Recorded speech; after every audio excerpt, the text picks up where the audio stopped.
the issue of maybe having sex in the home, and you tell your son, look, you're not allowed to have sex in the house. You then discover he's had sex in the house. Okay, and then you can now blame the condoms on your son and not you anymore when a girl comes around. So I'm not saying that's what you've done. I'm just saying that if new episode featuring Gabriel, featuring Aaron. Please like, share, subscribe, and yeah, Winter of Love coming next month. Summer of Love, Malta next year. Please, please, please come show support, and yeah, stay blessed. This is a true story. Yeah, go on. One of the guys, his son is 15. Yeah. And he's been caught watching porn by his mum. Yeah. Okay. And now the conversation is, at what age should you prevent your children seeing certain things? What's the conversation you have, and is it wrong? And is there a punishment? And how detrimental would you say pornography is to young boys and young girls? You know what's mad? I had a man message me. Okay. On my dilemma page, Yeah. but he was saying he's really struggling with that, like how to break away from it. Yeah. And I was like, this ain't nothing to do with co-parenting, so I just kind of. Well, how old is your son? 16. Okay, so he's 1 year older than the son that's in the group. Yeah. What conversations are you having in regards to pornography? Are you explaining to him that this isn't actually, well, obviously it is sex, but this isn't real sex? And are you explaining the dangers of it, even where it can lead to the path of addiction? So what conversations, or have you never had a conversation in regards to...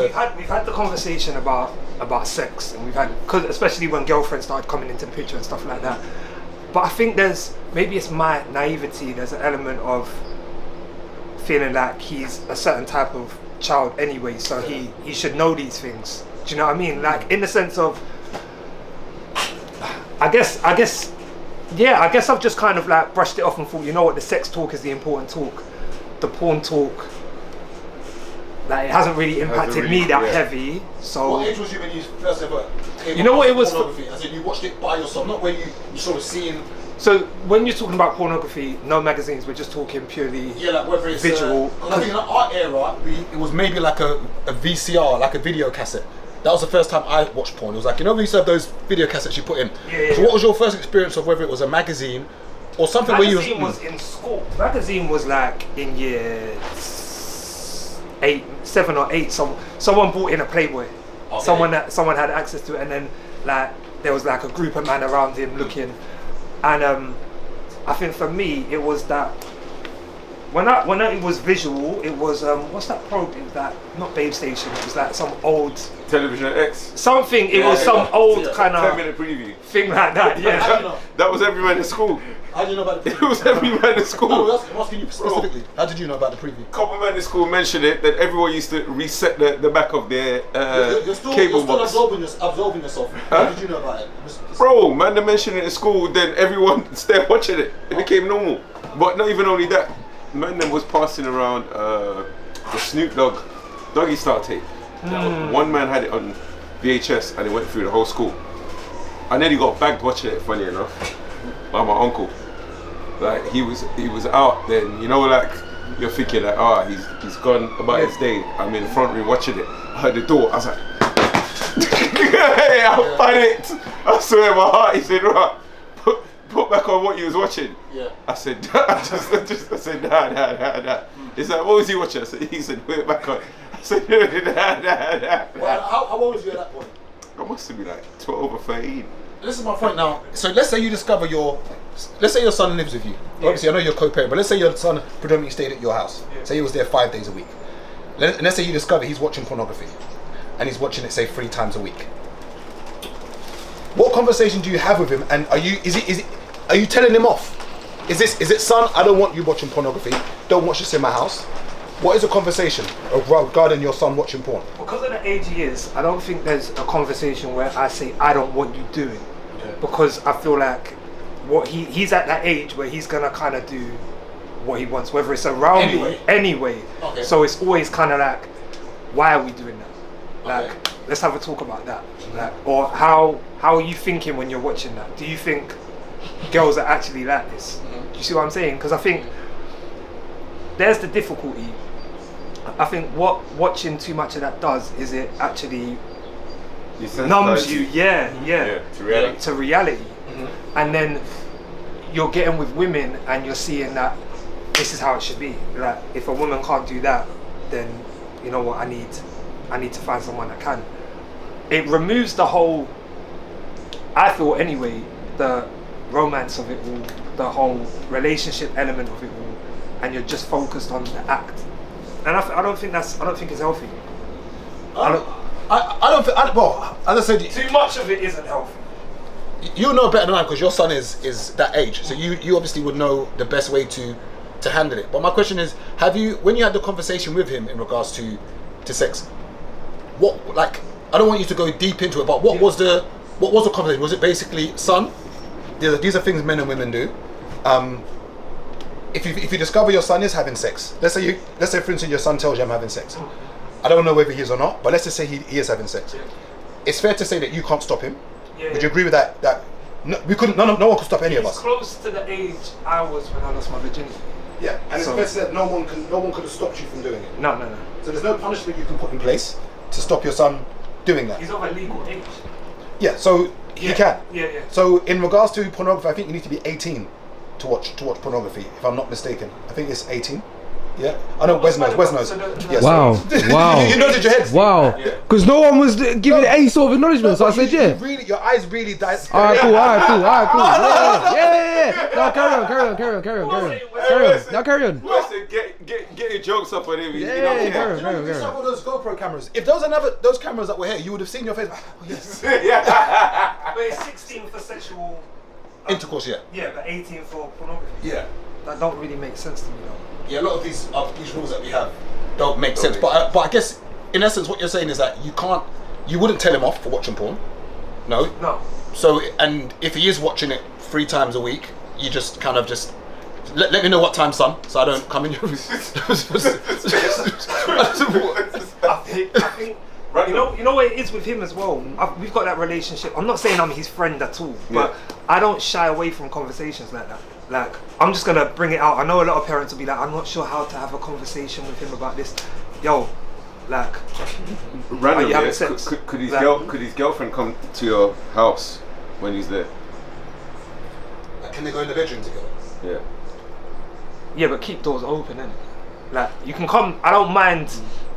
Like, I just don't want. So you're saying he does it in the park, like foxes? No, but like, there's an element. That's the reason why I asked that. There's an element of your dad's here, innit? Like, But your dad's here. But he's like, gonna have sex. So where do you want him to have sex? Like, in a safe space to do it. Like, yeah, I get what you're saying, in my place. No, that's the reason why I if asked that. I'm there, like, I don't want to be. Oh, so basically, I don't want to feel. just let me know so I can leave. Like, He said- do what you're doing. Make sure you're wearing. Make sure you're wearing. Hey, Dad, go shop. Make sure you're wearing. Make sure you're wearing Hey, Dad, go grab protection. me some magnums. Make sure you're wearing protection. Yeah. Make sure you're taking all the precautions you need to. Yeah. And that she's not just anyone. Okay. Like, but that's always been my worry when it's come to my son, right? Is trying to show him the importance of relationships. Yeah, because me and his mum aren't together, so he's not had that visual representation of like man, woman, family, child, right? So I've always said I've always been more cautious on I've always been more cautious of my eldest when it's come to meeting partners than my youngest. Because my youngest can meet a woman and just go off and play PlayStation. He's not really going to think too much of it. But if my eldest is seeing dad with a number of different women, he's probably going to start to think, oh, this is how we do it. Oh, as in basically seeing maybe Karen on Monday and then maybe seeing someone else on the He's Saturday. got that age where that's how he's gonna picture how men move. What's wrong with me saying Karen? No, He's of dual heritage. He might date a white woman on Monday and date Shaniqua on Friday. What's wrong with Karen on Monday and Shaniqua? Wow. I don't understand why. Boy. No, I'm saying Karen is the 2 furthest stereotypes you can have, Karen and Shaniqua. Or should I say Funke? I don't know. But I'm more focused on, and I know a lot of people worry about the kid being younger, but from a man's perspective, I'm like, my 16-year-old is gonna see if dad's with one girl 1 week and another girl another month or whatever. Oh, you know what? I want to be like my dad. Or dad doesn't settle down; he moves around. Playboy. Let me mimic dad. So yeah, I don't mind so much Tyler meeting. Not that I've got women that I'm introducing, but from Tyler's perspective, it would be more innocent. Okay, Tyler, this is daddy's friend. I can't say that to my eldest. My eldest will know. Yeah, he knows what's going on. Yeah. Do you know what I mean? Yeah. And I don't think people really clock it like that. They sometimes worry about the kid being too young. Sometimes the older children are more influential as well. And in regards to, so with everything that's going on right now with the whole P. Diddy situation, okay, a lot of conversations is now boiling around. What do you do? So basically, Allegedly. I've got to use the word alleged, but I'm not the judge or jury. Apparently, he was sexually abusing Cassie, and now a lot of women have now come out to say that obviously that he's sexually abused them, that he's raped them, etc. Yeah, basically, yeah. And I think the biggest issue is the abuse of power that comes involved in this. And I guess once again, the question now is what conversation do we have with young boys in regards to consent?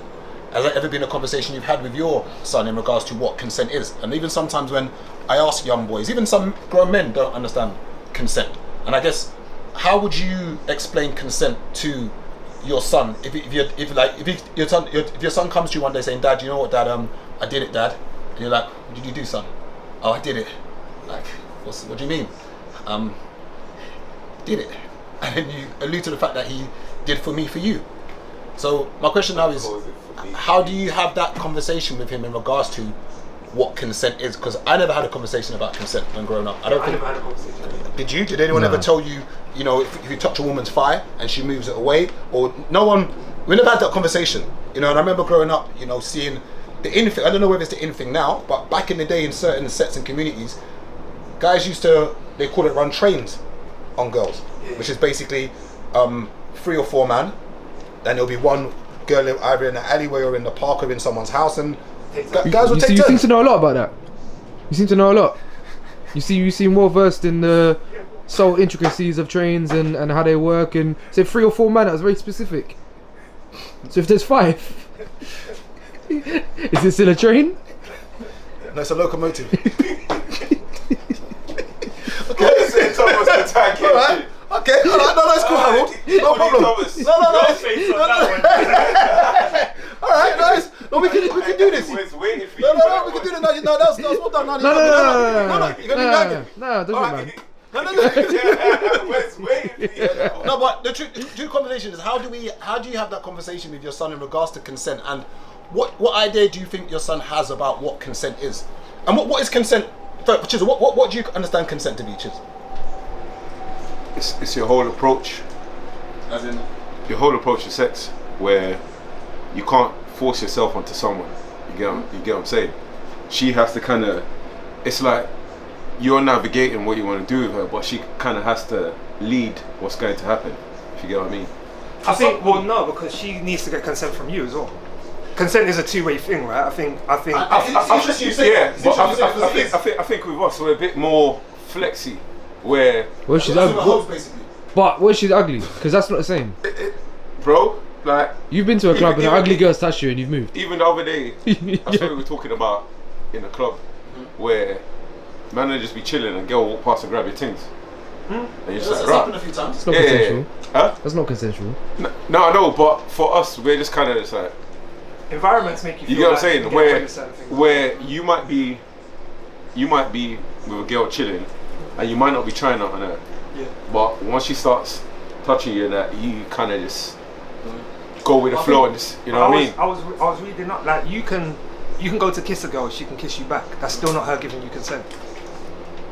Yeah, because she might feel compelled. It's still not classed as consent, and I think a lot of people don't realise that just because that woman is engaging in the act with you doesn't mean she's giving you consent to proceed. That's why I said you have to kind of let her lead the way towards proceeding. But a lot of times women don't generally, if you want to be honest, the first 2 or 3 times you're around a woman, generally speaking, she's not leading the way. It's usually us who are trying to set pace.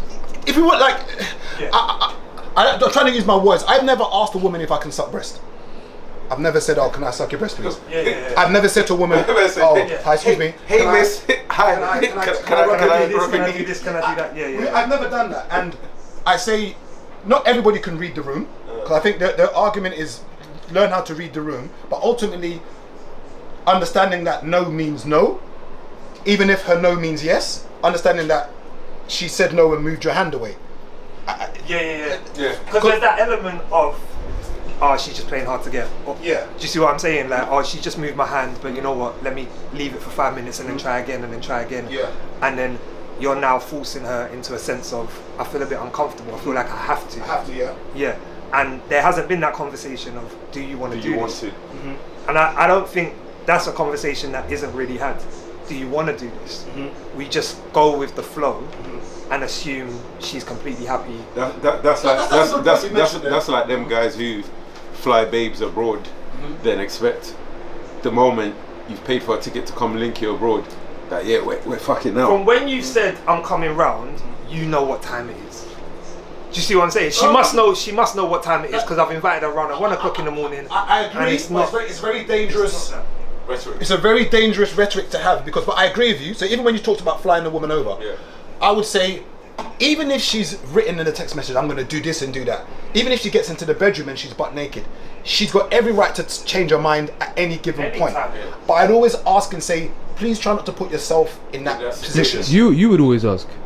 So you No, any woman that's watching this or listening. okay, no, it's just you seem quite, you know a lot. You knew a lot. You knew flying out and. No, I've flown women over before. Okay, just making sure, innit? Yeah. Just fact checking. No, so that's good. It's No, good. that's fine. No, because you're speaking from experience, so I like it. It's good. I like it. I like it. It's an interesting episode. I like when we get experts on subjects to come down. Don't worry, no, we're gonna have this yeah. out today. No, it's good. It's We're gonna adjust today. Yeah, it's no cool. problem. Yeah, it's cool. No problem. But yes, I think because even with the whole PDD thing, I was speaking to one. It was like, you wouldn't call him young. He's 19, and he was saying that PDD can get any woman he wants. Why would he have to grape or sexually abuse somebody? And I guess what would your answer be to that when someone accuses Ronaldo, accuses P. Diddy, accuses any celebrity who technically can get any girl they want? What is your response to that when someone says, why would P. Diddy need to do that? Because it's not a need. It's because if you feel you're in a position where you feel you can, and almost like, well, I can get you. And sometimes, like, why would you resist me? Sometimes that resistance makes the man want even more. Yeah. I can get any girl, but I can't get her, so I want her more. Okay. So now let me focus on trying to obtain her. I just think it doesn't surprise me, not that I know P. Diddy or not that I know anyone, but just men being in positions of power and having that feeling of I can get anything I want. I can buy anything I want, including you, basically. Yeah. What I found interesting is when men were talking about the whole why would P. Diddy need to do that, why this and that, why didn't Cassie speak out then? I watched a clip of P. Diddy in a room with grown men who are rappers, calling them daddy. And these men didn't say anything wrong with this guy. Not one man checked him saying, yo bro, that calling me daddy. Man said, when can I take you shopping? He said, when can I take you shopping? Oh, we've done shopping before, man. I had a party with you, P. Diddy, man. We had a party. I don't want another one with you, P. Diddy. I had a party. These are grown men on camera where a guy's calling another man daddy. And these are rappers that got there. Oh, wait 1 second. Why are you smiling? No. You like that, innit? No, it's because you there was a GoPro there. You heard the word daddy, you heard? Oh my God. You just seem so passionate about it. No, it's where you smile. Like it was into previous trauma. No, it's where you smile. So speaking of trauma, when was the... No, it's where you smile. But it's where you smile. You know what it is, I think, with the rappers though, they look at him as the gatekeeper to their future. Yeah. I don't want to piss him off Exactly. because it's going to block my blessings.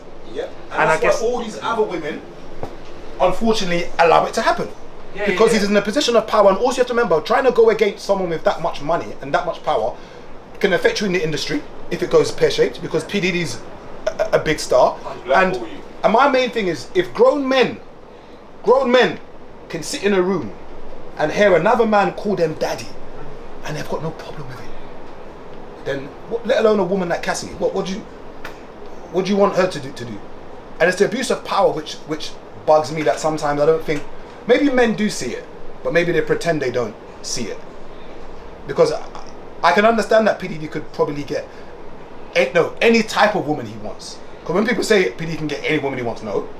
There's a certain type of any woman that P. Diddy can get. Do you get what I'm saying? He can't get every woman. Yeah. There's going to be the ones that will resist him. But then, when, like, not saying your son has heard this, I guess your son's on the internet, so he's probably seen the whole P. Diddy scandal, I'm probably assuming. Yeah. And I wonder what conversations, once again, because a lot of young boys watch this. He'd be more influenced by people his age. Okay. So like rappers. Okay. so me talking to him about P Diddy, he probably won't know too much about him. But like Central C or someone like that, that's when my son's gonna switch on. Do you police his music? As in listen to the lyrics and all of that kind of stuff. Yeah, like for instance, let's say you come home and like you hear him. He plays me songs, so we'll be in a car and I'll be like, you can have access to like connect your Bluetooth and play, like educate me, and then play me some songs. But he's into 90s hip hop as well. Okay. So a lot of what I was listening to, he's listening to. But I'm not being a hypocrite because I know when I was growing up what I was listening to. Yeah.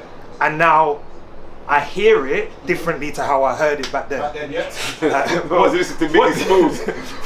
What DMX was saying when I was 15 sounds very different to what DMX is saying as me being a grown man. What, do you know what I mean? What Biggie Smalls was saying when man was like 12, 13, 11. Wow, certain of the lyrics, when you listen to it now, you're like, rah. Yeah. This is what man was listening to growing up. You know? So are we just becoming hypocrites then? When we talk about these young boys and the things they do and the music they listen to, their influences, like We're becoming our parents.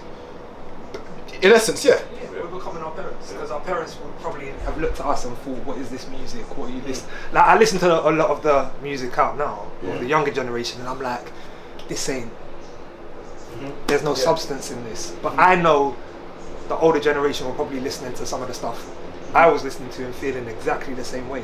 It's that cycle though, isn't it? Yeah. That's the cycle of... Our parents didn't even listen to what we were listening to at all, but No, they didn't. they didn't say, pass me the remote, change that straight away.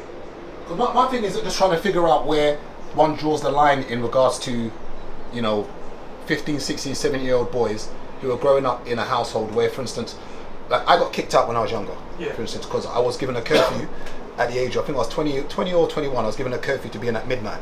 And I was like, yeah, I was like, what's going on here? I'm not coming in that. What are you giving me a curfew for? And I guess the question now is, at what point, as you said, there are certain things your son's going to do anyway.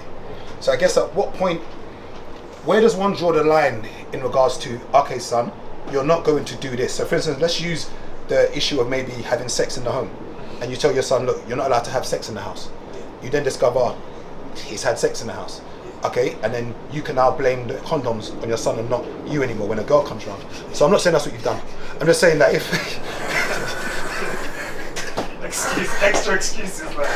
Hey, Kieran, I told you, man. Daddy, what daddy? Hey, what's with that accent?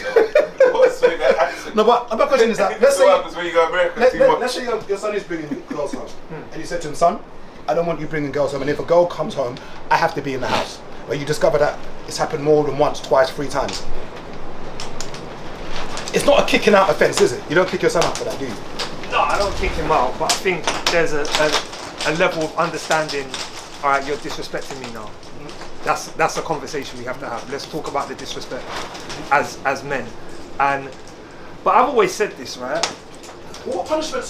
No, but this is what I was getting at, right? You can't give him any punishment, can you? I remember Dame Dash said this, right? He said when he got to an age where he was paying his own bills, no one could tell him anything. And when my son gets to an age when he's earning money, he doesn't really need his parents for anything after that. Because he can now, do you know what I mean? He can navigate himself. So at that point, you feel like... anything? In the sense of, I always look at it this stage, yeah? When your kids are growing up, they need you for shelter, they need you for food, they need you to cook, do this, do that, right? So they're going to listen to what you're saying because they need certain things from you, right? As they get older, the need is lessened. So now you're hoping the respect replaces that. There's enough respect there for them to say, this is why I listen to Dad. I respect him enough to be able to listen to him. I think going back to what you were saying, let's segue into the co-parenting thing. If you've got 2 different rules in different houses, okay. We can do one thing at Dad's and can't do one thing at home. yeah, like where are we going with that? Like how strong is my word? If I know what goes on in your mum's just contradicts what I'm saying anyway, that do I really just... But can he... But you discover he's having sex in the house. You've told him not to and he is. Can there really be a punishment? I don't know. That's the question. Is that when you really think about it, the worst punishment would be get out of my house. Yeah, you no longer stay here. But do you kick your son? Your son out for that? For doing what we done anyway? You got kicked out what age? 21. I got 21. then I bet by like 23, 24, 25, your mum starts saying, "Oh, when will you get married?" I think I'd say about roughly around that age. I reckon around that age, yeah. Hey, you know how that kills me? They're telling you, "Oh, you're not allowed no women around the house at 21," but 2 years later, you're expected to be. Find a wife. Yeah, it's They don't want. They don't want. They don't want you dating at all prior to that. But all of a sudden, by the time you finish uni, it just feels like you should be going towards that direction. When we spoke last time, that both of you were talking about your dad's not being there, So, in terms of male influences that you look to, who are those figures? My uncle. So, funny enough, what's the day? 24th? Yeah. Yeah. So my uncle, his birthday would be in 4 days time, on 28th. And he was like, really, where, you see like my discipline where I'm boom, boom, boom, very structured and very, on a lot of things. That comes from him. Is that your mom's brother or dad's brother? No, my auntie's husband. Okay. So, I won't be here if it weren't for him. You know what I mean? As a kid, when I first come out here on holiday, I've asked him whether I could stay, and he was the one who said, yeah. So, I owe everything kind of to him, because imagine your wife's nephew's asking you whether you can stay, and you said yes, while you've got a whole heap of other relatives, you've got 4 kids. You get what I'm saying? Yeah. So I owe a lot to him, and literally like, he was there for me, man, like literally everything. Like, he didn't make me feel like I was someone else's child, if you get what I mean.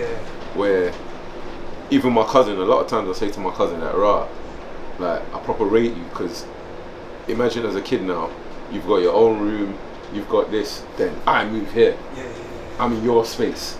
Then my then my older cousin, he even took in my older cousin, his mom died at the time, around that time.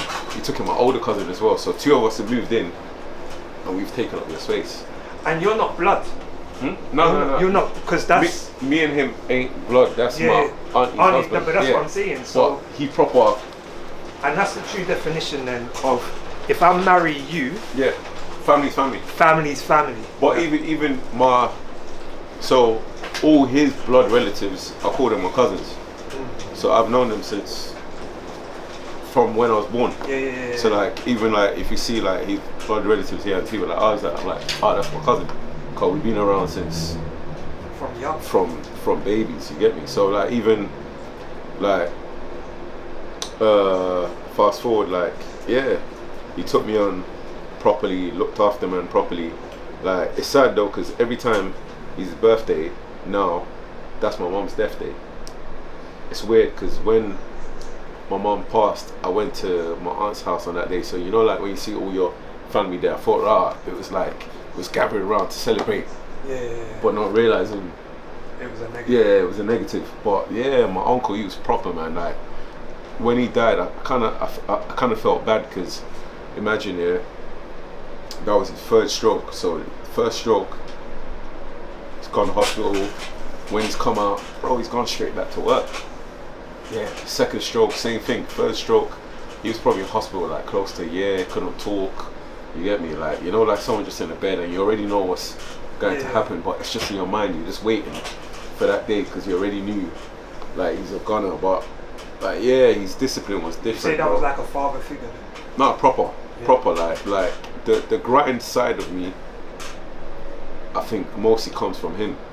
Like, seeing how he used to graft, like, he used to make sure that, like, no matter what, you had pocket money, you had lunch money.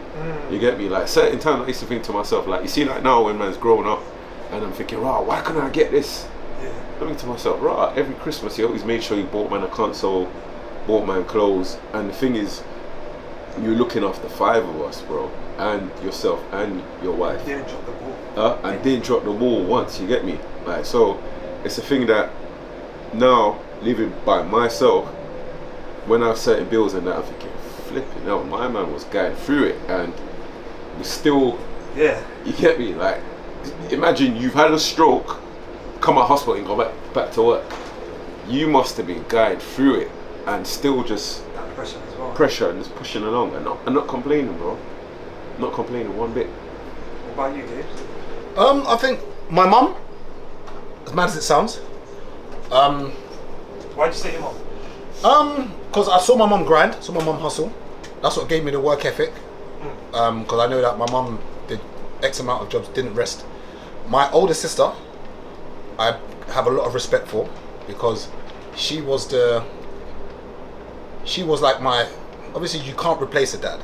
Yeah. But she was that person I could go to when I needed money, needed advice. She was basically the pillar to the household. And a lot of times people don't understand how important that older sister role is. They technically become your mums in these situations, because when your mum is out there working, doing everything, the older sister's the one that's usually doing the cooking, making sure everyone's all right. They sacrifice their youth, a lot of their older sisters, because they can't go out, because they need to babysit, you know, because mum's at work. So I'd say ideally I'd say my mum, but probably more my older sister Angela. She was that role model to me. And then through her, she had a friend called Ralph. I know the two of you were probably doing things, but she had a friend called Ralph, and Uncle Ralph basically was my role model. So he was the person I first saw. You call him Uncle Ralph? Yeah. So he was my role model. So he was the first person I saw with a Golf GTI. So you got to remember, back in the day, you talk about a Mark II Golf GTI. Those are like the in cars. So when I saw that car, it was to me, how did you get that? And he explained to me how he got it. He sold cars, so he used to buy salvage cars. So it was him that got me into cars. And I always say that if he was a drug dealer or a fraudster, I would have got into drugs or fraud. It just so happens that his drugs or fraud was selling cars. And that's what gave me that influence to go and sell cars instead of selling drugs. Oh, so that was because something's caught your eye. Yeah. That made you think, I want that. Yeah, and I think a lot of young boys who live in any environment, if they see someone with shiny stuff, you're gonna ask, oh, that's nice, how did you get that? You're inquisitive. So whether it's a doctor, an engineer, a plumber, or whatever, it just happened that he was a car seller, someone that sold cars. And then he got me into selling cars. And that's how I started making money when I was 22, 23, selling cars. So that was my positive role model. And up till now, I still look up to him, because he's one of the only guys I know who's started from scratch, who has a whole heap of properties and has done it from the ground up. So that was and I always say that I've done crime. I'm not going to sit and pretend that, even though with the positive role models, I've still done bad things. But I probably would have done more worse things if he was a drug dealer or a fraudster. Just that Ralph wasn't. And he sold cars, and he taught me how to sell cars. Yeah. And whether it was teaching me how to break down a brick, teaching me how to send emails to white ladies in Scunthorpe, telling them I love them, to try and get money, like whatever it might have been, he was my positive role model, and that's why I didn't. Yeah, but I still did bad things, and that's why, in essence, there's your environment and your peers will probably play more of an influence on you than your parents will. I've always said that. So because obviously there's a lot of mums out there raising boys on their own. Yeah. Like my mum was one of them, and their worry sometimes is, like, how do I raise a boy to be a man? I think it's easier said than done, but maybe they've got older brothers who are positive, maybe they've got cousins or uncles who are positive, or you get them into some form of mentoring. Like you find there are mentoring schemes out there, you get someone positive around them, but it's got to be someone they can relate to. So when I do a lot of talks in schools, I used to, not as much as I used to anymore, and I see a lot of like men going to give talks to like young boys, and I'm always like, okay, these young boys are impressionable, so the first thing is, what are you doing with yourself? Like, are you making money? Yeah. And unfortunately, as bad as it sounds, you're not going to talk to these young boys about being positive and doing this and doing that. They're going to look at you What trainers is he wearing? Yeah. Or the question is have you come from the hood? So if you've come from the hood, you've now transitioned and you're making money outside of your talking. Yeah. This is a problem. Sometimes, and there's nothing wrong with it, ex-gang members will go and do talks at schools.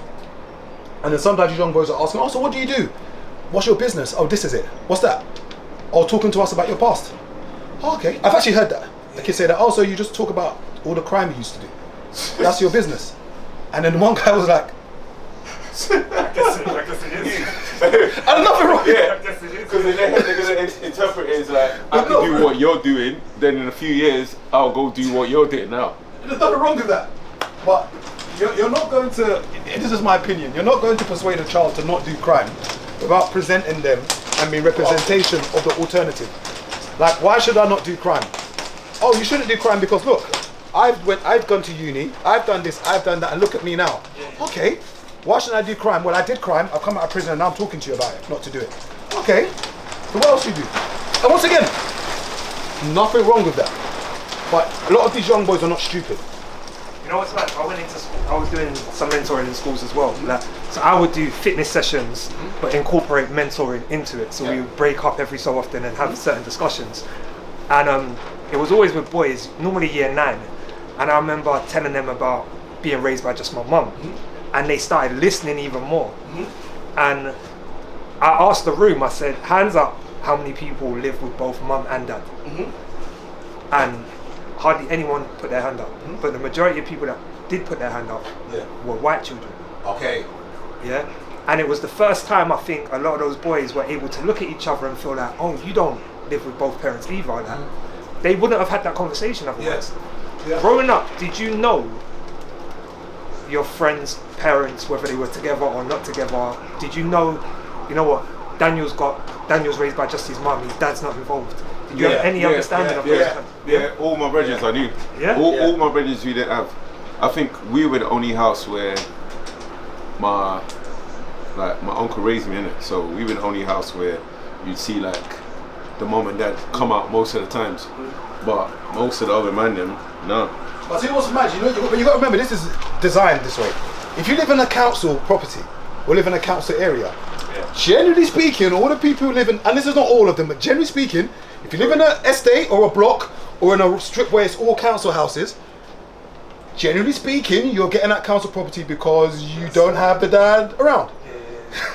So all your peers are not going to have, and you got to remember as well, growing up in my era, it benefited the mum not to have the dad around because of the free house and the benefits you get. A lot of it gets cut when the dad's around because there's now 2 incomes. And it doesn't matter what the dad's earning, it's just about the dad is here. So a lot of situations, the dad is not meant to live in the house. And if the dad is in the house, you might lose the house because you got the house because there's no dad. So it's designed sometimes in a way to keep the dad away. And sometimes it's beneficial to keep the dad away. So I lived in Norbury, that's where my mum lives, and most of the houses on that strip are council houses. So people buying them now, so they're called ex-local authority. So people buying them now, they're no longer council houses, but at the beginning, all council houses. It's crazy. There's only on my road. There's only 2 men, 2 doors away. His dad passed, but him and the mum were married, and a few doors away to the left, the same thing. Both Niger families, like older Niger families. But apart from that, every other man that grew up around me, no one had their dad around.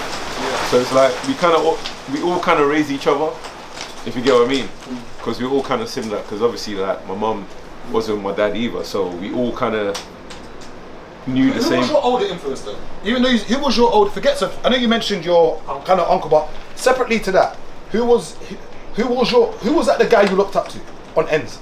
Was there any person you ever looked up to? Like, forget music videos. Like, just like, who was? No one. My barber was mine. Vinton. I remember going to him because he was he was one of my best friend's uncle. So I started getting my hair cut from him when I was like 14. And just being in the barber environment where you're around other men and you're hearing older men talk and the conversations they're having, I started to gravitate towards certain men in the barbershop, and I was like, all right, he comes in, he looks fresh, and he seems to get a lot of attention when he walks in the barbershop. I want to know what he's doing. Interesting you say that because Darren Doyley, there's a barbershop in 14th called Doyley's. Funny you say that. Darren probably was, in a weird way, kind of someone I looked up to because he was trendy, had his own barbershop, and people respected him in the ends, and he wasn't a bad man, if that makes sense. So but he knew all about men, and it all came in there.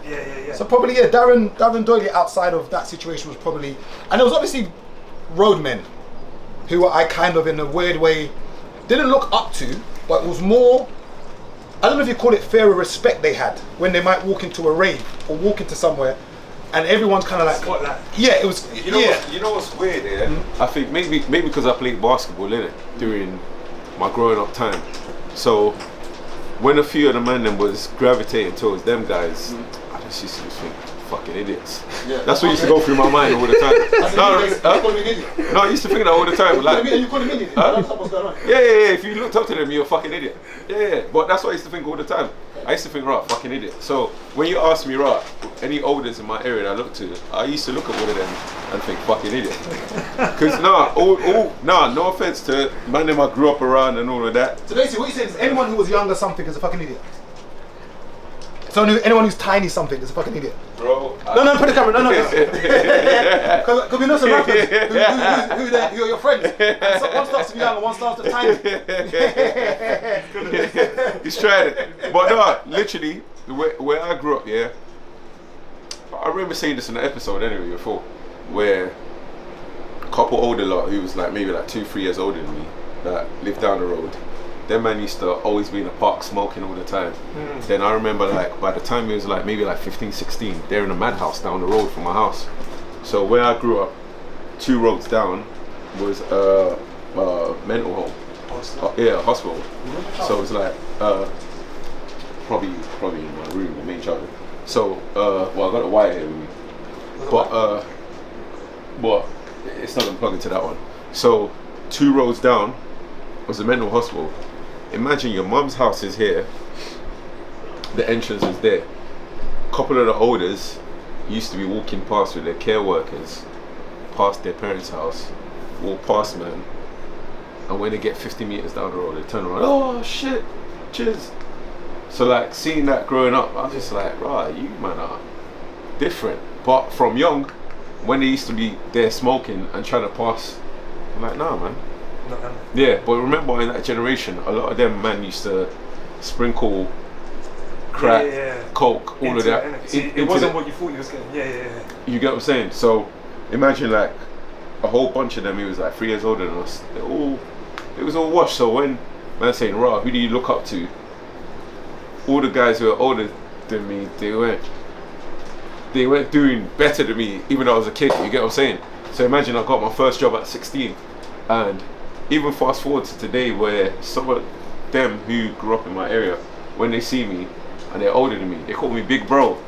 So I laugh because I think to myself, I ain't even big bro. I'm bigger than you physically, taller than you and all of that. But it's not that at all. You're literally big bro, but it's because I've always kind of worked from young, like even when I didn't have much, I was always grafting, like, you know what I mean? So maybe my perception to them is different, innit?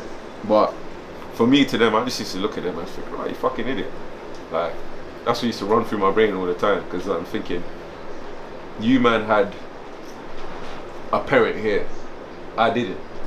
So you've already got that little edge. Well, let me ask you then, as men that were raised by just your mums, right?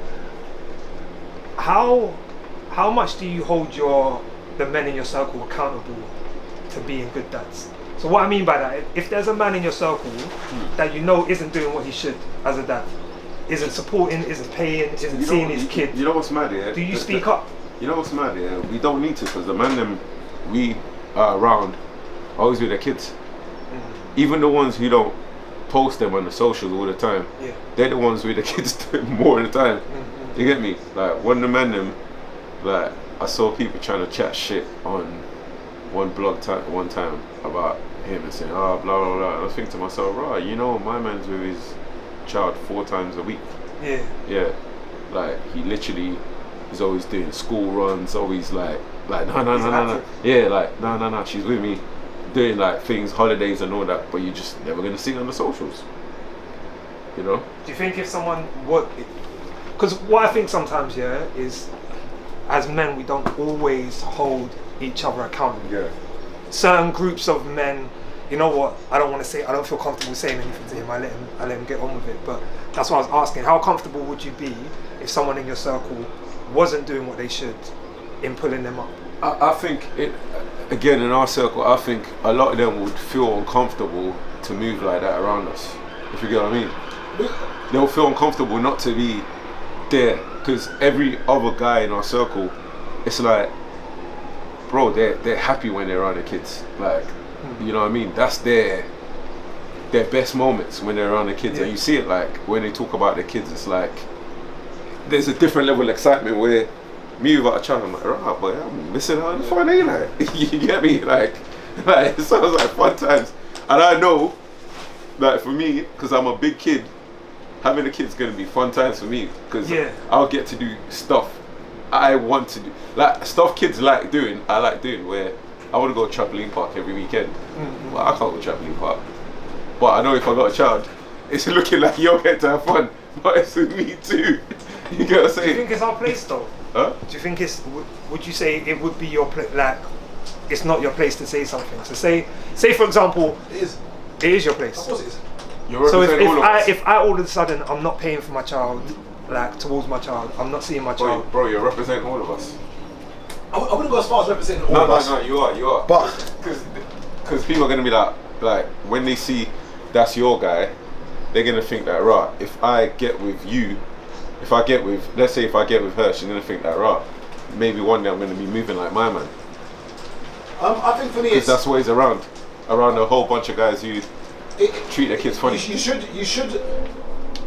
You shouldn't be around yes men, and that should be in any circle, any situation in your life. Your boy should be able to tell you about yourself, whether it's how you deal with women, how you deal with your kids, how you deal with your mum, how you deal with business, how you deal with anything.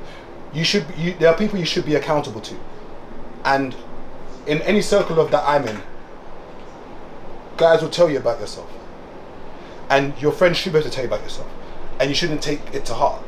If you're failing in any aspect of your life, your friend should pull you up, and you should not saying you represent all, but your friends should be saying, look, we're man them, what you're doing is sideways, bro, like you need to fix up. Yeah. That's the conversation. And then you, every other month, if it's something which is annoying you, bro, have you sorted that situation out yet? And I think all men need to be accountable to somebody, because if you're not accountable to anyone, you just run riot. So your boy should be able to pull you up and say, yo, in 3 months time, yo, you sorted that out yet? No, what's going on? I'm trying, man. Okay, cool. Bro, you sorted that out yet? If it's your boy, and you shouldn't take offense to that. Because it's not really a dilemma, but one lady was saying that basically the dad isn't being active, right? Not seeing his child, not paying for his child, and now that family and everyone connected to him has also kind of switched off. You know, if he's not seeing the child, or if the dad speaks for all of them basically, and that's why I was like. But I think sometimes we don't know the situation. Like, there's never an excuse, in my opinion, to not be present. I've always said, if you've not gone to court to try and gain access to your child, then you haven't tried. That's always been my standpoint. Yeah. Because in the last video I said, if someone owed you 10 grand and you could go to get it, you would find the means. If you had to say to your boy, look, give me a bag to go and get to court, I'll give you that bag back. Like, you would find a way. And that's why I say that some situations where families literally disappear or separate themselves from the mother of the child, you have to look deeper and say, okay, what's going on here? Because for a woman or a mum to know that her child is not in his child's life and is cool with that, it's a bit mad. I think you would want to you want to see your grandchild. And I was not, and this is not putting any blame on the mum. It's always down to the son. Yeah. But you know when you just kind of sit there and think, oh, doesn't the grandma want to see a grandchild or what? Because everyone's important. Yeah, I just wonder that you growing up. I don't know how close your mum is to your son when growing up, but I would probably think that there were weeks or months where she's like, oh, I want to see my grandchild, or I don't know their relationships. Yeah, I think that was my. You know what? When it's come to my dad, that was my biggest frustration, right? So he's got a big family, so him not making effort, none of them made effort. So uncles, aunties, no one checked for me. Yeah. Now I'm older, certain members are checking for me, and I'm like, well, where was you back then? Do you see what I mean? Like, why now you're like, oh, I think that we should have a relationship, whatever. That kid, you left that kid to just be raised by his mum, and it was more in the sense of as well, culturally, I missed out on a whole. Yeah. There was no one there, and I think that's important as well as black men as well. When we have children with white women, as well, and we decide to take a step back, there's a big culture element that child's growing up without, and I don't always think that's looked at. It's interesting you mentioned that. So what would you say, how would you say, culture-wise, how would you say you was raised? Because I still see... Rice and peas was white rice and peas. Okay, so you say that you was generally raised on the Caucasian side of things. Nah, no way, bro. You say you was raised No on the way. Caucasian side. My mum used to cook. Now, Yeah. My mum used to cook. My dad taught her now, before he left. culturally, so obviously, I've heard you say black men. Now, culturally, you said that you was raised more on the white side, okay? Yeah, 100%. And I'd argue and say, what would you say? What would you say is? Obviously, there were positives and negatives to having your dad around and not having him around.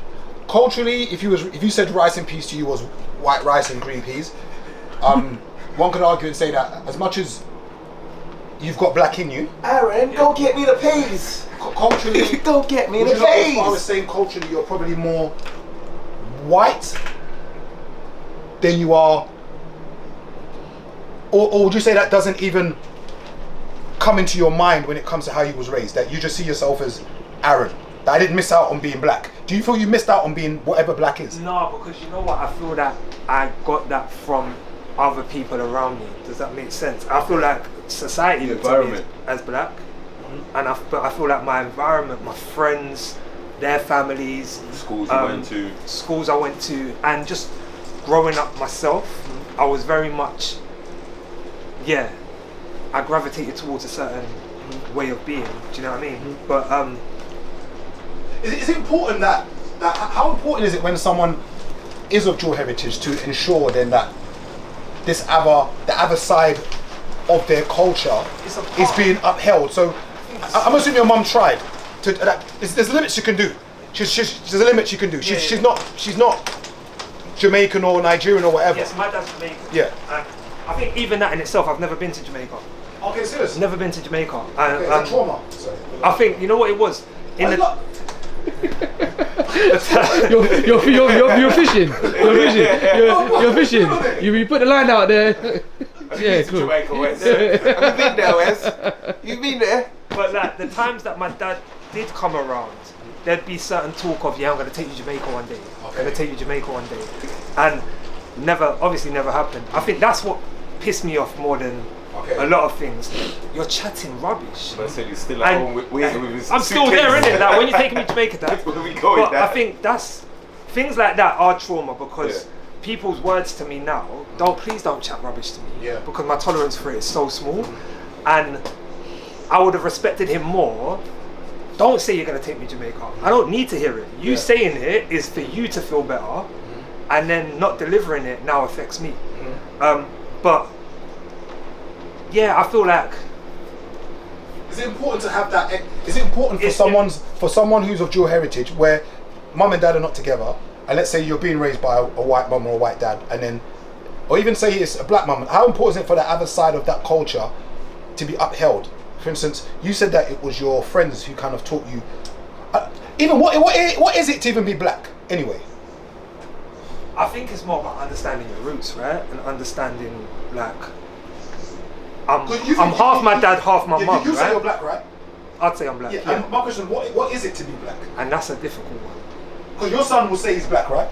My son was saying that, yeah. You would say you're black, right? Yeah. And I guess the question is when raising when And society would say me. When you fill out are you forms, white though?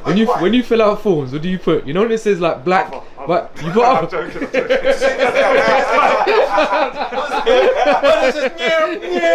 Wait, on this occasion, let me. Hey. Do you put up, was it mixed white and black Caribbean? Yeah, Cool. I'll Alright. put that. Okay. Now, but would you? So your son would say he's black. Yeah. Okay, and you would identify as being black as well. And do you, when you're raising your son, you don't raise him to be anything though, do you? You just raise him as Raising to be Just as him? Yeah, I'm like, yeah. So I guess how important is culture then when raising someone? I think it's all about knowing where you come from, right? So to be able to know, like, this is my line of heritage. This is what came before me. These are the things that make me. Do you know, one thing I did used to struggle with is, as I got older as well, going to the doctors, and you go to the doctors for a checkup, and like you're not feeling too great or whatever, and the doctor says, does this run in your family? Okay. And you're like, I don't know, bro. to be honest, Yeah, I ain't got a clue. I know it doesn't run in my mum's side, but I can't tell you about what's going on over here. So I just think it's about feeling complete. And growing up, I don't really feel like I felt complete. Yeah. Do you know what I mean? I felt like I don't quite know like where I've come from. Like, So, Wes, what would you say it is to? Obviously, you was raised dual heritage as well. Okay. What would you say it is to be, like? Would you say you was raised? I know it sounds like a very silly question. Would you say you was raised black, or would you say you was raised? Because we can't pretend there's not a differentiation. I was just between the raised, two. bro. Yeah, no, I was just. So, I mean, I was just brought up to be a good person. That's Okay. probably so. My mum taught me manners, be polite, be respectful, etc. Do you feel you missed out on the black culture? Yeah, I didn't know what cocoa bar was till I was like 15. Okay. There are certain things, like for example, I don't know. Let's say you've got your mum's black or your dad's black or whatever. Like so your mum needs to change her weave now. You're going wig shop. You're seeing cocoa butter. You're seeing all these things. I didn't go there. I didn't go. I got no business in there. What is that? Yeah, 100%. But then like other things, like I don't know. Huh? my food. What do you mean? Like some of my friends would say certain foods they're gonna have this or that, and like I'll be in a group and I'll be yeah. Yeah.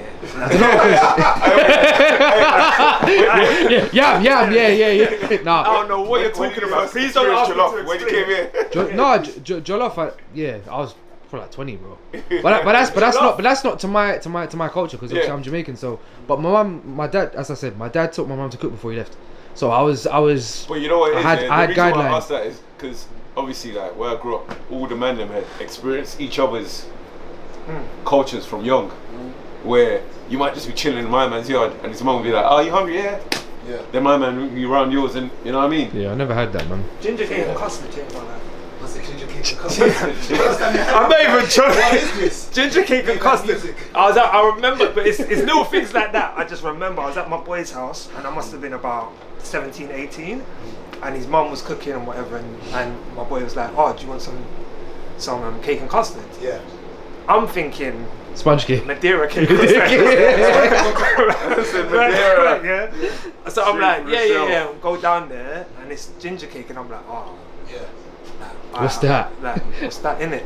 I was like, this is amazing. Yeah. But little things that were just normal in other people's homes, I had no idea of. So I do think that like growing up in like South London and stuff helped, because I think if I grew up in like a white area, I'd be done. I wouldn't know anything. I wouldn't be in touch with my culture. I'd be, what did it go? Just coconuts. Yeah. So I guess If in anything. essence, If you grew up in CR3, Yeah.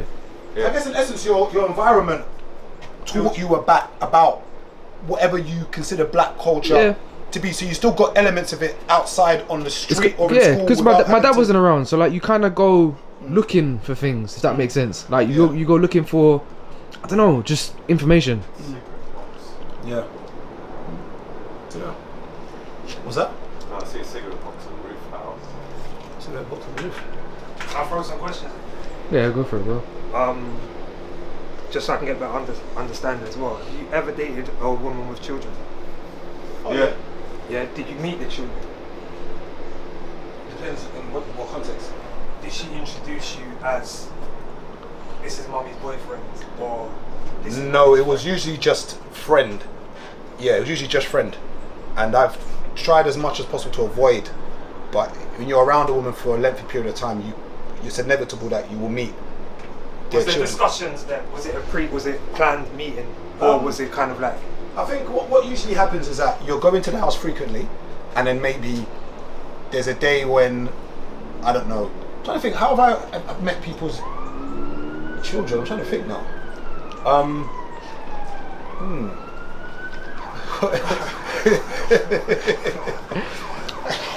Interesting. Melvin! No, reality is that I've never had like a formal introduction where it's been a sit down like, hi, this is this is that.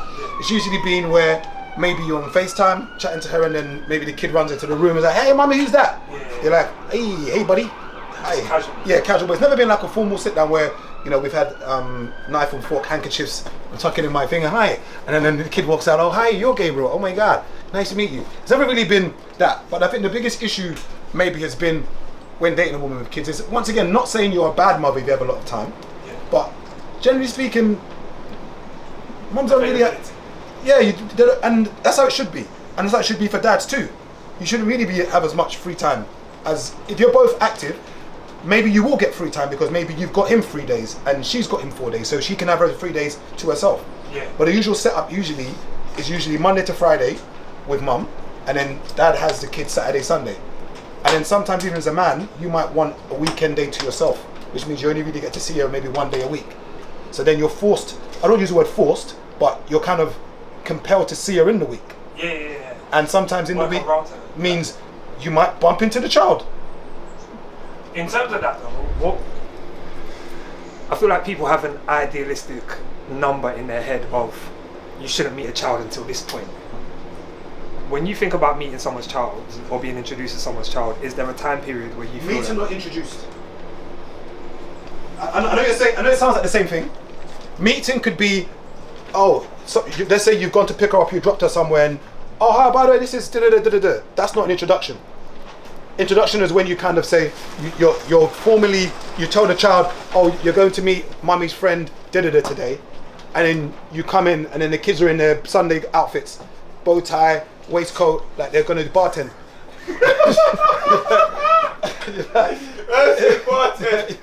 Hey, treating the kids like butlers. do you know what I mean? That's different, and I've never actually been formally introduced, if that makes sense. So then do you feel like with a casual meeting that could come at any point? You could be chatting to a woman for 2 weeks and then casually meet her child.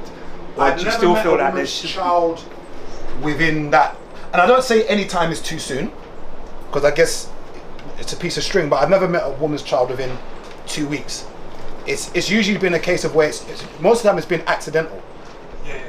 Where maybe I'm trying to think of the scenarios. Because a lot of people throw 6 months or a year into the, you know what, you shouldn't meet someone's child for 6 months to a year. And I'm not necessarily a believer in time frames. Because I'll say just get his DBS. Do a DBS check, because it doesn't really matter. Like, I work with children all day. I've got a DBS check, so I'm safeguarded around children. You can take my DBS.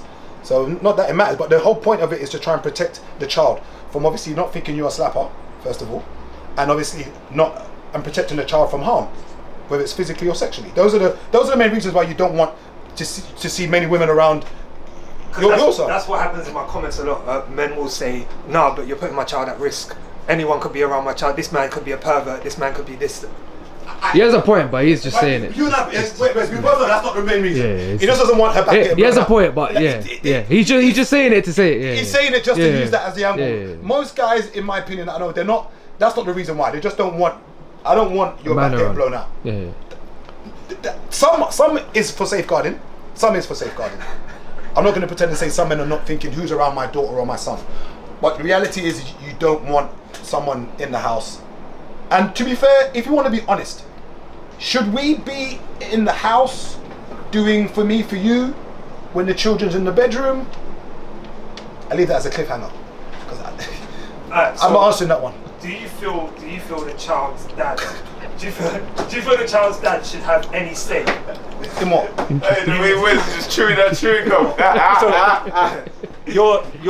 You're dating a woman that has children, yeah? Hypothetically, you're dating a woman that has children, and she's like, you know, I want you to be introduced to the child, yeah? Casually or formally. Do you feel like the dad should have any say in that? Well, I can only talk from my perspective as the guy who's trying to get some action. Because I'm going to be biased. I personally don't really want to be around. If we're not trying to be serious, I don't think I should meet your children. If we're just having casual sex. But if you are trying to be serious? If I am trying to be serious, I know no one does this, but ideally what you do need to do is ask for his DBS. I know no one does this. I know I'm just people are gonna feel like, what the fuck? Oh, you've been serious, like an actual DBS, like not like a You say, oh, do the DBS on this girl to see No, if... and okay, even A genuine I spoke DBS. at a university years ago, Yeah. just before COVID, and I said, ideally as adults, before we have sexual intercourse with anyone, we should go for a checkup. Yeah. Who does that though? Important amount. Some people do, but be honest. I've been seeing a woman for a while now. We're talking about me meeting the children. The dad says, no, Because I want to meet him first, but I'll let you, because I feel I should be able to meet him. I don't go on feelings. Okay. So So if a dad's saying I want you to wait until I've met him, but I don't know when I'm gonna want to meet him. then there's no conversation. Anything for me is She should go and live like that. yeah. For me, it's F your feelings in this world. Everything's about what is the best for the situation. I don't care about your feelings. I just feel I should meet him. Why? I just feel I don't. Sometimes women hate me when they talk about feelings. I said I don't. Your feelings right now is not important. Let's talk about what was really going on here. Then we can go back to how I made you feel. Why do you want to meet this man? I just feel I should. Okay, why? I don't meet any of the women that you're dating. And in more time, a guy's not going to say, oh, here's the girl I'm linking, come and... Let's just try and be fair in it. Most guys are not going to say, oh, here's the woman I'm having sex with, meet her. Because obviously sometimes our child's around her too. That doesn't... A lot of it's just power. It's abusing power. Let's just be real. It's not... Do you really care? Like, you just don't want someone around your missus. Because what really comes from that meeting anyway? Oh, so you meet each other, alright, cool, just let you know, don't touch my daughter or my son. I'm not going to. Okay. What? I don't know what's the next conversation? I don't understand. Or do you want to make sure he's not a roadman? And I'm not going to pretend that if you're active and there's not going to be a problem with it. And this is the thing is that when you're seeing your child maybe once a week or twice a week or once every 2 weeks, I don't know whether you have enough, whether you should be, you don't really care. Let's just be real. And sometimes you just have to be honest. If you're an active dad and you're there 3 times a week, 4 times a week, you're picking your kid up from school every day. You know what it is, whatever it means to be an active dad. If that's your role, I don't think you're gonna have a problem with that conversation. Remember, everything is how you are with this woman and how you are with this man. In my opinion, when you two are getting along and you're actively playing your role. Yeah. Peaceful. Yeah, you saying, oh, you got a boyfriend, you're gonna be happy. Oh, you got a man now. Okay, wicked. So how are things going? No problem. All right. So when you you want to make it work because if she's at peace, you're at peace. Your kids are at peace. But when you're beefing, and I always say before, when you're beefing, we're all petty. If I'm beefing you, I don't want your life to be smooth.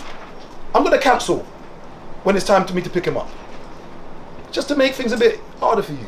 Take that. That segues into that segues You into can't use Diddy ad-libs here, man. that segues into a dilemma. Take your nut in. Let me try and find. Pause. I got a few I want to throw at you, but that in terms of that, like I'm just remembering this off the top of my head. Dad is very inconsistent when he sees the child, and by inconsistent I mean sometimes doesn't show up, shows up late, keeps moving the goalposts. We say comes round for Insta pictures. Yeah. Here's me and my son.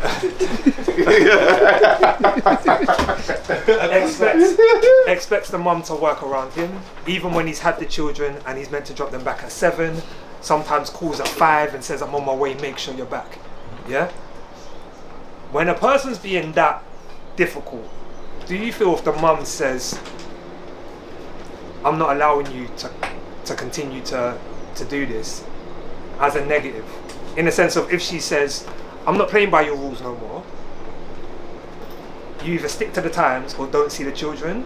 Some people would say you're now stopping that man from seeing the child. Do you think that's fair? How old are the kids? The Does it say kids or in not? this scenario, I think they were 6 and 4. Okay. No, I think unless it's severely impacting these children, and they decide they don't want to see dad anymore, you should never allow a situation where a dad or a man can say you stopped me. But is that stopping? If someone puts a boundary in place and says, you know what, you can see your children, but this is these are the parameters in which you can see your children, right? You've been doing it freestyle. So they're both our kids, right? Yeah. Okay, but I think we forget that part sometimes when we have this discussion that they both belong to both of us. Act like it then. You see- Act like it's your kids' game, bro. But you can't police. You're police. coming at 7, Yeah. and then you don't show up. Yeah. Our kids Yeah. are waiting and now let down, right? You say you're coming on Saturday and you show up at lunchtime. You only have them for. Our kids are now left waiting. It's impacting our What children. women do is just not tell their children that their dad's coming. So there's none of that letting down. So literally, if the dad comes, oh, guess what? Dad's outside. Daddy's here. If dad doesn't come, dad doesn't come. But then let me ask you a question from a woman's perspective. Yeah, I can't live my life if I'm now waiting and hoping. Oh, is he going to show up today? I know it's unfortunate. I know it's unfortunate, but all I would always say is you don't want a situation, and it's just my opinion. Yeah. I'm not the oracle of anything. Just my opinion that where a guy can say, "You stopped me seeing my children," in whatever capacity it is. You don't want that ever to be said that you stopped me. Another segue. Yeah. That's it. And once again, I've said before, if you haven't gone to court, in my opinion, you can't really say you've been stopped. That's just once again my opinion. It's not fact. It's not set in stone. Moses didn't strike the stone with some lightning. It's just my take on it. All of this stuff we can just push aside. Have you gone to court? Okay. My children's father refuses to do pickups and drop-offs. Yeah. Because he says he's got a clot in his leg. Something's wrong with his leg. Yeah. He won't even pick the kids up from school, and the school's close to where he lives. Does he go to work? Doesn't say. But He must go to work. If he goes to work, then he's a waste man. That was stupid. From home. But he won't even. So this mum is You don't even work from coming. home, This bro. mum is even driving from out of town to pick the kids up from school sometimes and take them 5 minutes down the road to his. Yeah, that's what she was doing just so that he could see his kids. Now she said the other day she saw him taking his partner's kids to school. He's a dickhead, bro. Yeah. She saw him taking his partner's kids to school. So what she said now, I'm refusing now to do any of this driving to accommodate you. He's saying you're stopping me from seeing my children. No, he's a dickhead. He's a In that dickhead. situation, He's a she's dickhead. not. So for instance, when you're talking about, oh, he's letting the kids down, and then he says, okay, I'm going to come on Saturday. No, you're not seeing the kids anymore because you keep letting them down. That's stopping. The way to mitigate that, even though she's not meant to help as much as, but you just say, I'm not telling the kids anymore. That's it. That's what my mum done. So one day I'll just see the car pull up. I'm like, Dad, I'll go outside. There was no more letdowns. So I didn't know when he was coming or not. So one could argue and say, but why should a mum have to do that? We can go roundabouts and circles. You just don't want to ever a situation where my dad could never say my mum stopped him seeing us. And my dad was, and I said before, my dad was a scumbag. Yeah. But there was never a situation where I felt or knew, or my dad ever said, you stopped me from seeing the kids. Never. Same with this scenario you just mentioned with the dropping off of the car and that. She was accommodating him because she assumed he had a problem. You're doing it for this child and not my child, so therefore I'm not accommodating anymore. It's not stopping. You've now got to figure out whether you get an Uber, whether you get your boy to pick you up or drop you there. That's your bed you slept in now.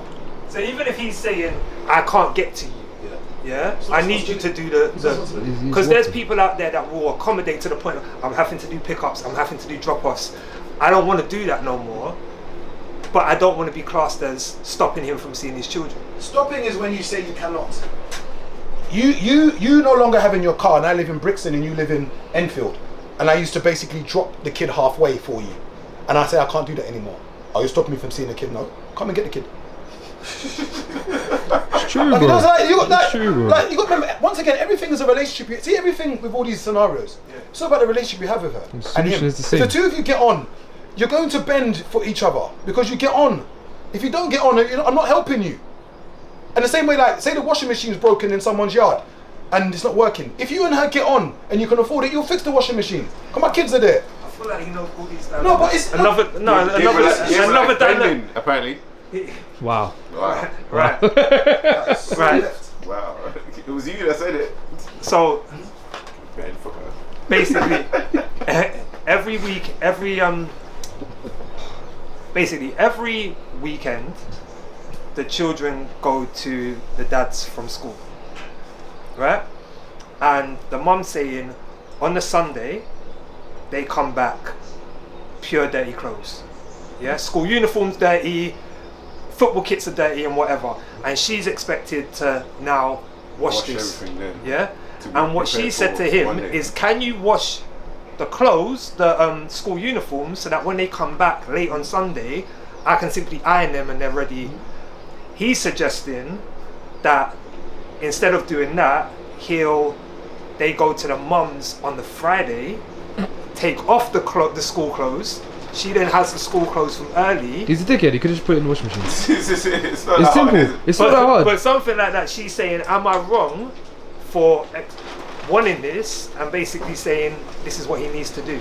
A lot of the women in their dilemmas they've got no backbone. I think a lot of people they're not standing up for themselves. But in situations like this, how much can you really stand up for yourself? If you're saying to a man, I need you to bring back these clothes washed, and he's saying, I'm not doing it. He's useless. What does he want his kids looking like tramps at school? It's just useless, man. It's a simple thing, innit? It's also knowing, if I don't do it, you're gonna do it anyway. So my kids aren't gonna look like tramps because I know you're gonna have to wash the clothes. I know you're gonna have to do this. They get mocked Well, up. once again, a lot of these scenarios, yeah, like It's the same. It's the same. like I know people say, "Oh, we should watch who you sleep with." Da, da, da. Yeah, whatever. We're all the best judges of character in it when it comes to having sex. Like, so when people say that, "Oh, but you stepped it up and that's your baby mum or whatever," but I think ultimately is when you don't get on with somebody, like it's just like you've got two people knocking heads with each other. Like sometimes we didn't even get to know the person; we just had sex, and now we've got a kid. We don't even like each other. Like sometimes it was even vendetta sex. Like, okay, cool. Like, number of times people stop talking, and then they finally get back after 6 months, and she gets pregnant. You're like, oh my god. It's like it's just you don't even like each other, and now you've got a kid, and you still don't like each other. So you're both. But ultimately, we know what should happen. The guy should wash the clothes, but he doesn't. He's trying to be as spiteful as possible. I didn't want the kid. Think it all stems down. Sometimes that's what it is. Like a lot of we have to remember that we use whatever pawns we can in life. And sometimes, unfortunately, in these scenarios, the kid is the pawn. In baby mum, baby dad drama, the kid is the pawn. And it's whoever can maneuver that pawn as much as they can. I know nobody wins, but wins. It's just what it is. She wants her life to be made convenient. He's like, look, I know the kid spends 5 days there, and you take the kid to school. So you're going to have to wash it. Whether you like it or not. And what's she going to do? Say, oh, if you're not going to wash the kids' clothes anymore, they're not coming to yours. Then you can now say, you stop me seeing my kids. So there's no winning situations though, right? The key is just do your best. Do whatever, just see it as all the responsibilities on you. Whether you're the woman or the man, in my opinion. Because you're just going to end up fighting each other. And for me, my peace, and whatever makes you sleep at night, I always say. Whether it's morphine, whether it's crack, whether it's heroin, cocaine, whether it's women, whether you're non-binary, whatever makes you sleep at night. And that's the thing is that whatever you know you can handle. I know what I can handle in life. Whatever you can handle, deal with it. Because at the end of the day, it's you that goes to bed with your demons. I got one more. Yeah, I think you might all have different opinions on this. Yeah. So this woman says, my children's father hasn't been paying anything for our twins. Yeah. So I told him I'm going to go CSA. Perfect.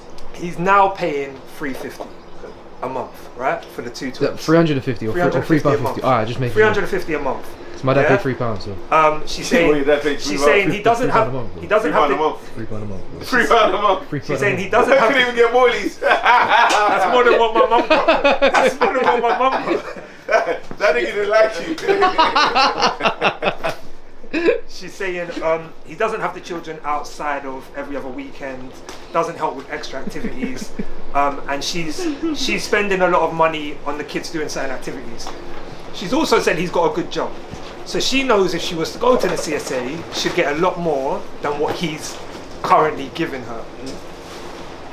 Is it wrong of her to go to the CSA? Just depends what the 350 he's given. I don't know whether it's enough or not. She knows whether it's enough or not. He knows whether it's enough or not.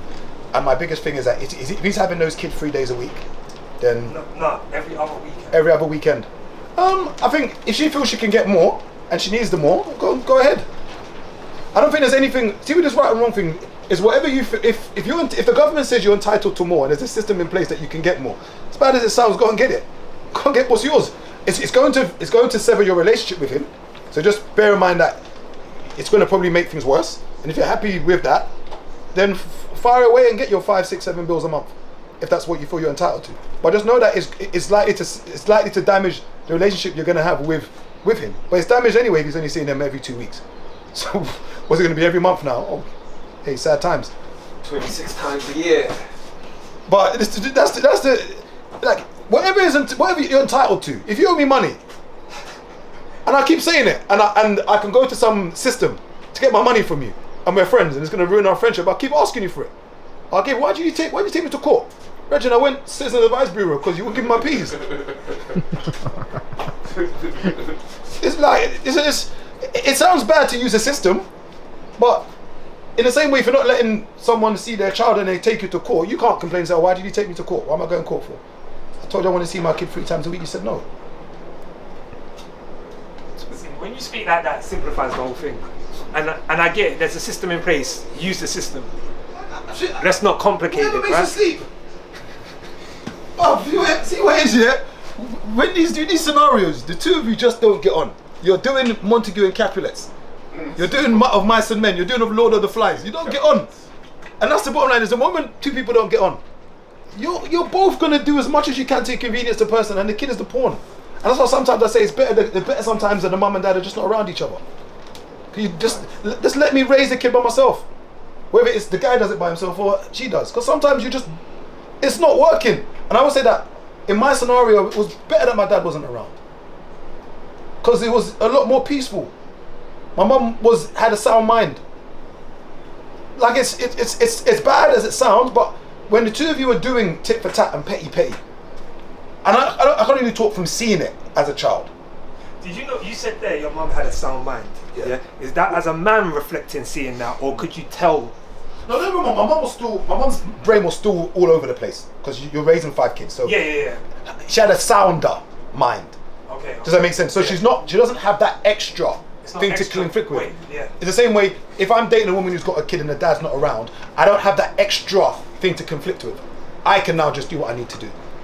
Does that make sense? I don't have that extra contribution of where he's saying you can't do this, you can't do that. Oh, who's that? Don't buy my kid this. I'd rather just walk in a situation where the dad's not around. If the dad's going to be a headache. Do you get what I mean? And if he's not going to be a headache, by all means, the dad should be there. But if the dad's going to be a headache, I'd rather the dad wasn't there. Let me just date you with your kid, and I don't have that issue. I don't really want an issue where someone's telling me something that, oh, why is this guy here? Why is this doing this? Why is this doing that? No one. I just go for peace. See, I'm at right now. I just want peace. So both of you, if you start dating a woman that has children, how soon do you want to know if she has a difficult baby mom? ASAP. Baby dad, sorry, that she has a difficult baby dad. ASAP. So how ASAP is ASAP, please? ASAP. How ASAP is ASAP is ASAP. Bro, I don't want to be chilling in the yard and some man come and bust the door and next minute we're fighting and I have to beat up someone's dad in front of them and next minute now I'm the bad guy. So you or then I get beat up. You sound triggered, Or then I get beat up in front of them. Then I'm feeling so weak. Now I'm the weak stepdad to me. You get me? No, ASAP. Look at game, bro. Are you asking them? Oh yeah. You feel like those are first date questions? Bro, you need to know so that you feel safe. If you maybe there's a road, man, I'm not interested. Bro, you can't put yourself in a dangerous But is situation. that a discussion you're having on the first date? I wouldn't say first date because I don't necessarily meet a woman and think I want this girl to be my girl. All the girlfriends I've had, it just happened. I've never actually looked at a woman and said, oh, I looked at her and said, you're going to be my girl. Like, I'm not interested because he's ready to go to 400. I'm not. I've got too much to lose. If he tells me, hey, shut your mouth, don't see my kid. Hey. If he tells me I don't want you around my youth, I said, no problem, bro. You won. I'm going to start fighting him. It's your kid. Bro, I'm not getting involved. I don't. No stress. It's in my life right now. See how peaceful my life is. Anything that looks like drama, I run away from it. People call me a pussy now. I'm a pussy. Yeah. Take the towel. Yeah. When sometimes people walk in my direction, like you see they're gonna barge me. Peaceful. I move out the way. I don't want any problems. Whatever it is you're right. Yesterday I was driving. The light just turned green. Somebody tooted their horn. Usually I'll turn my engine off and be like, okay. I just kept on driving. I said, sorry. Don't want any problems. If he's going to be a tyrant, I'm okay. Someone can say, oh, but he wins. Why are you being da-da-da-da? Okay, no problem. He wins. You maybe date someone that can handle him. I can't handle him. Because if he says, let's link up and fight, I'm not coming. What if he's a cool guy? Yeah. But you feel like you find out that he still stays at the yard. It's weird. They have sleepovers, isn't it? You've been dating a woman. Would they have sleepovers? You like this woman. She's like, you're getting along well. Is he homeless? But you find out the baby dad stays over the yard. They have sleepovers, bro. Is he Not homeless? homeless. So he has his own house. Yeah, he's Wouldn't even matter if he was homeless. No, it could matter. No, it doesn't. If he's sofa surfing, Yeah. and maybe he needs somewhere to stay for You like, burned this bridge, bro. The bridge is burned, bro. I The think bridge is burned, bro. Does he not have bridge rings? Look, No, that's a disagreement. look. You see, Huh? No, I said like you shouldn't Okay. be staying at your child's mum's house. Yeah, it doesn't make sense.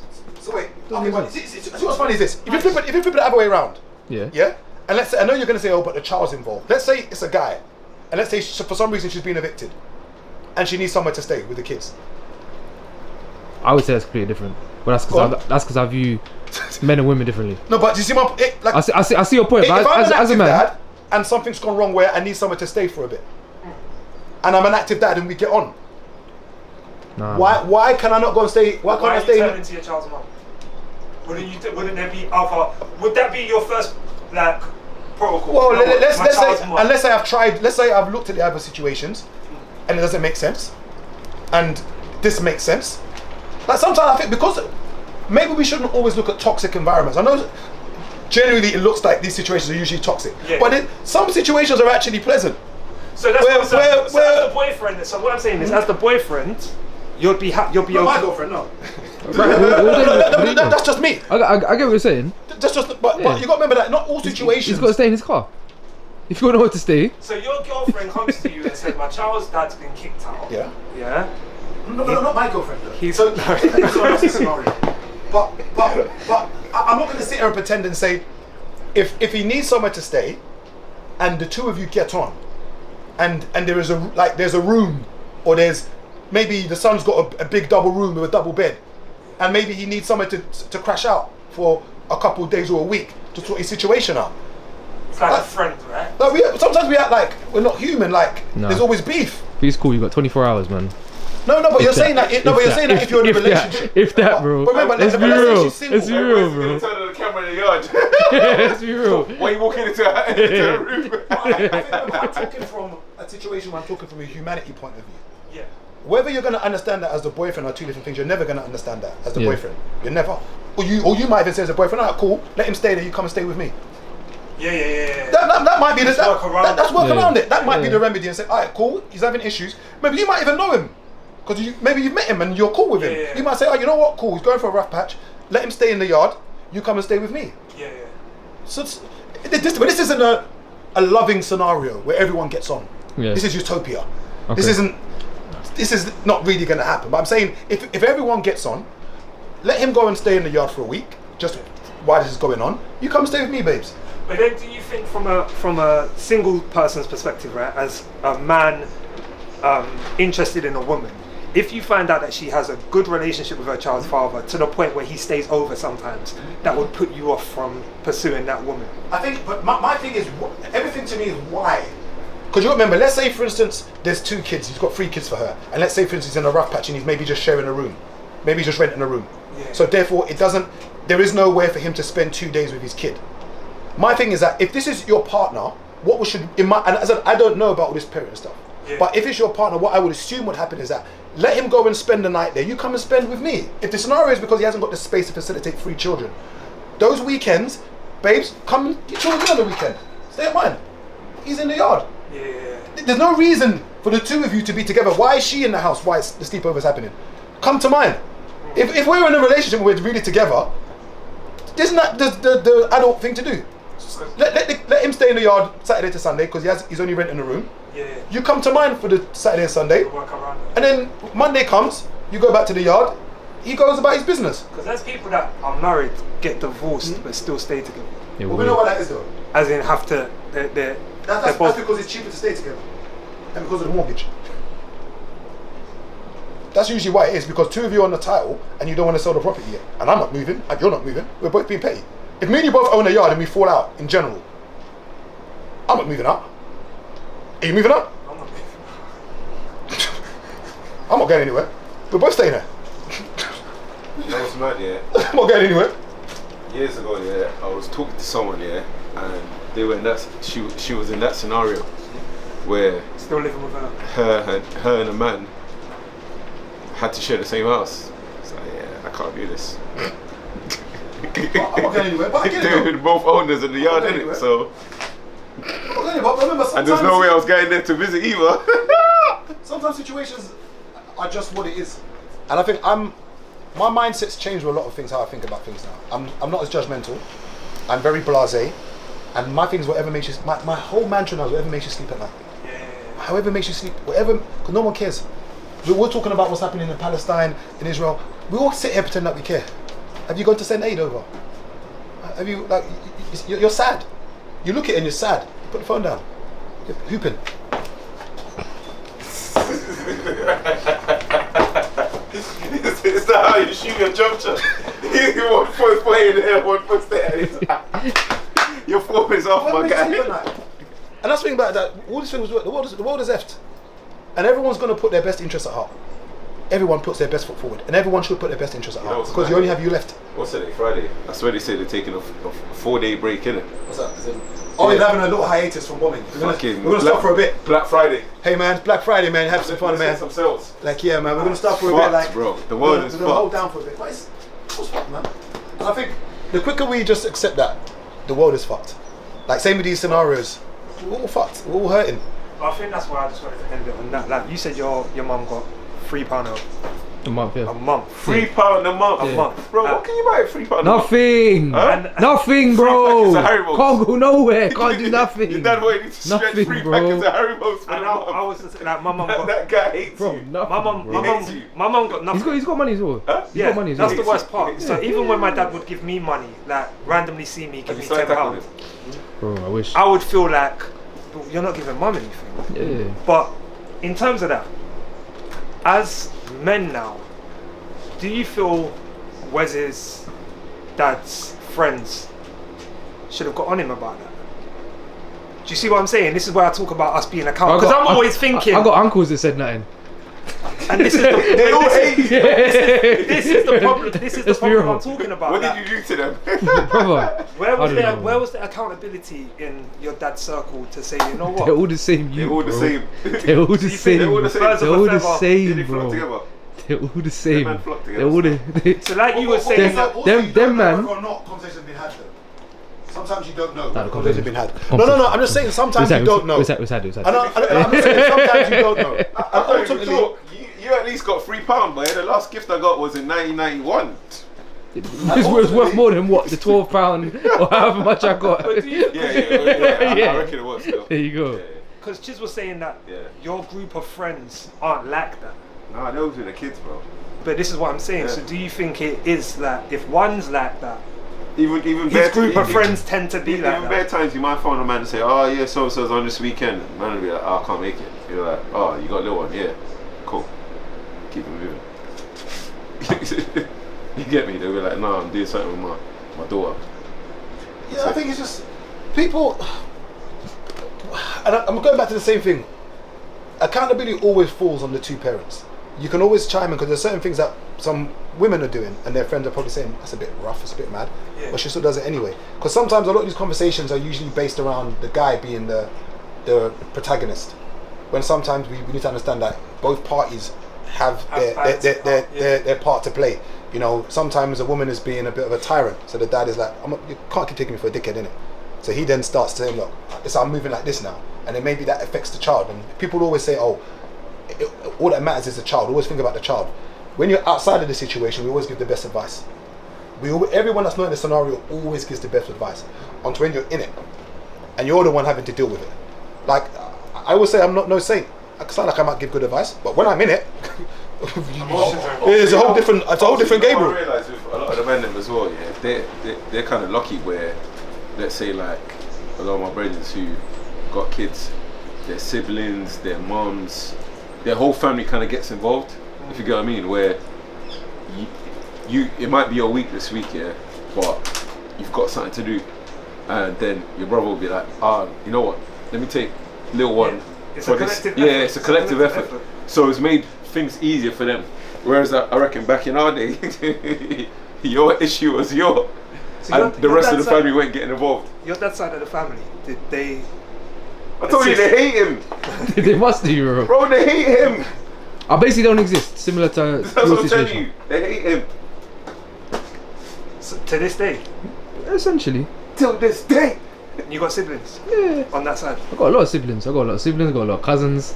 Got a lot of second cousins. I'm telling you That you well, don't know, as in you can there's- see them in the street. I got and- brothers and sisters I don't know that are older than me, and I went looking for them, and they said, "Suck your mum." on the account of you're my dad's child from out of wedlock. yeah. So Oh. I just left it. That's cool. So did your dad step out to have you? No, it's just multiple ongoing. He's playing the game, innit? It's just We all come from the Playboy Boys will be circle. boys, It's the innit? same, Boys innit? will be boys. Bro, we all come from Playboy circle. Yeah, that's. Boys It will be is boys. what it is. But I think you know what it is, yeah. But that's what I don't understand from a you know what it sibling's is? point of view. But- If your sibling comes and says, "Yo, I found that you're my brother," Bro, I are got, you really? But Bro, are you I- telling that person to? bro, I got five siblings older than me. But do you I claim got them as your I siblings? got though? 5 siblings older than me. 2 directly above me Yeah. check up on me. 3 above them, they don't care if I exist. I don't understand the The mindset. only day me and them 3 are ever gonna talk is when our dad dies, and it's probably just gonna be dad dies. We all at the funeral. It's mad because Yeah. I'm waiting for it. It's gonna be dad dies. We're all That's at the where funeral. the multiverse of cousins Yeah, and that's where it brothers is. and that Then open. after And that, we're probably never gonna talk again. yeah, and that's it. Yeah, that's it. But That's- would you go to the funeral? It's a respect thing. Yeah, it's the respect thing. I don't think my morals would But after allow that, me that's to not it. go. Most of us will never ever be around each other for But the what rest are you of our lives. respecting? Just life, like my morals, myself. I He went. contributed to you being here. Yeah, so I'm going because just because of me. It's not off the back of anything else. Put it this way: if your dad wasn't a playboy, you wouldn't exist. I get that, but I also think But- that when that but- funeral but- comes, are they even gonna want me there? But do you know? have do you you- know have It's got you nothing to do with realised- them. have you realised- That's my dad. have That's you my realised, though, invitation. That's it. That's probably why you put more effort into your kids Yeah. because of that. That's like where's with his little one. You get what I'm saying? Because you don't want how you've been through life to happen to someone else. Yeah. But then there's the reverse of that, where people will say, because my dad weren't around, that's why I don't know how to be a good dad. So Depends how you react to it. I'm not a good Yeah, dad because yeah. my dad weren't around. Everything is reactions. Yeah. Like something can happen to one person, it ruins their life. Something can happen to one person, it makes them. Like I say, my dad not being around is maybe the most independent and self-sufficient person in the world, and that's great. But then on the other side of that, same thing could happen to someone else, and their life's gone to shit. And it's how you cope with things. Facts. The initial act and the stimulus is the same, but it's just the reaction. We all have our little traumas in it that we and our triggers that we Go have for it, bro. to try and make things better in life. I think ultimately, some of us heal, some of us don't. I think just got to make better decisions. I know it's easier said than done, but that lustful urge, and I was talking about, sex and porn at the beginning of it. It's that lustful urge that just gets us into these situations. Rubbing your eye. Because a lot of us are just to my lustful urge. a lot of us didn't plan. We just ended up having sex, and now we're in these situations.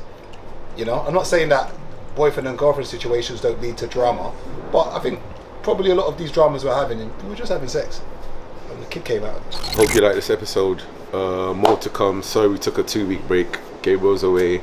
I had so much stuff to do, and yeah, like all our times clashed. Wes was busy. You were away as well, innit? A couple times, yeah. So all our times were just clashing. So sorry about the 2-week gap, but yeah, please like, share, subscribe, and stay tuned. Peace.